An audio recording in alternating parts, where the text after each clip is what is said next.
Hanya melalui satu panggilan saja, seorang pesara kerugian mencecah RM1 juta gara-gara dia menjawab panggilan telefon daripada scammer yang dia tak save pun nombor dalam handphone dia tu. Selalunya scammer-scammer ni akan menghubungi mangsa dia menggunakan nombor yang memang kau tak save.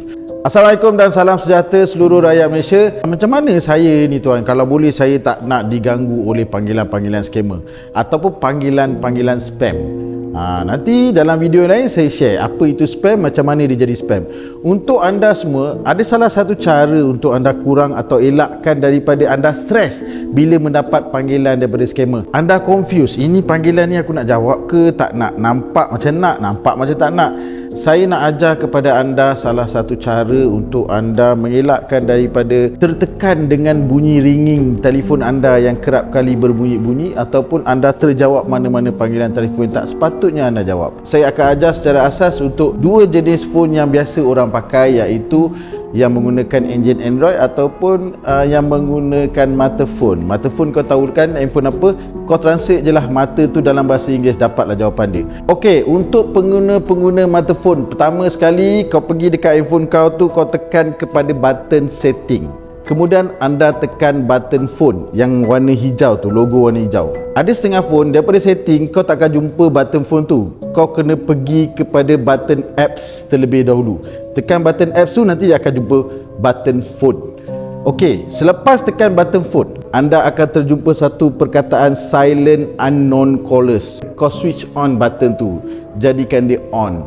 Dan selepas itu, setiap nombor-nombor telefon yang anda tak register, dia akan silent. Bila silent, kau tak dengar. Bila kau tak dengar, kau takkan jawab. Selamat, duit kau daripada kena scam. Betul tak? Untuk pengguna Android pula, lebih kurang sama, dia ada lain sikit. Kau pergi kepada button setting. Dah pergi button setting, kemudian cari perkataan block. Kau tekan button block dan seterusnya kau tekan button block unknown ataupun private numbers. Onkan dia tu, jadikan dia warna hijau. Teknik ini anda boleh gunakan juga untuk mana-mana orang yang menggunakan wasabun. Tahu kan wasabun tu apa? Kau tolak je lah perkataan UN kat belakang tu, kau dapatlah jawapan dia. Untuk pengguna apps wasabun, anda juga boleh gunakan teknik ini. Anda pergi ke button setting, kemudian anda pergi ke button privacy.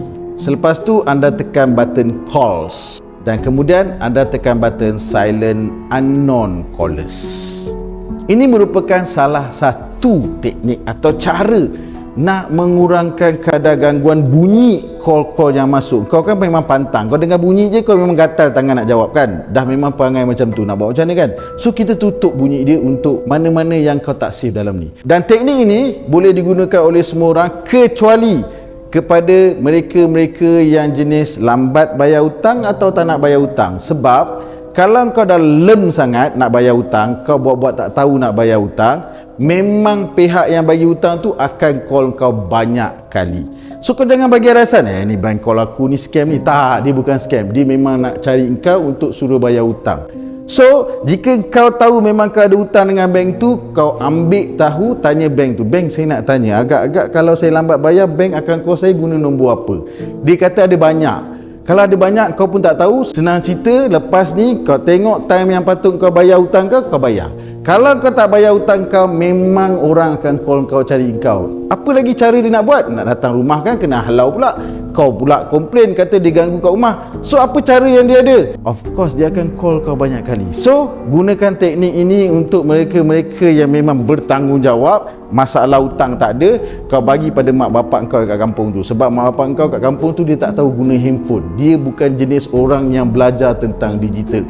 So bantu ibu bapa anda bagi tahu teknik ni supaya bila dia letaknya handphone ni masa dia tengah masak, tak bunyi, dia takkan angkat. Pesan kat mak sekali, kalau nampak miss call ada nombor je tak ada nama, jangan call balik. Ingat, ini salah satu cara nak menyelamatkan anda. Kalau nak saya kongsikan lagi tips-tips lain, formula-formula lain, follow akaun saya akan sharekan banyak lagi video-video lain untuk anda. Tolong kongsikan video ni untuk kita bantu rakan-rakan dan saudara mara kita di luar sana. Guys, pahala dapat, manfaat dapat, duit yang anda simpankan selama ni tu pun masih dapat digunakan lagi sekarang. Agensi kerajaan, syarikat swasta yang nak saya hadir untuk kongsikan rahsia, tip, formula, nasihat, bengkel, ceramah, seminar, latihan khusus dan sebagainya. Macam mana nak saya tunjuk dan dedahkan taktik scammer anda. Nak belajar tentang keselamatan digital, nak menjadi pengguna yang bijak digital, tak nak menjadi mangsa scam, nak duit anda selamat daripada kena scam, saya akan hadir ke lokasi anda. Tak nak kena scam, dengar cakap Rahmat Fitri Abdullah.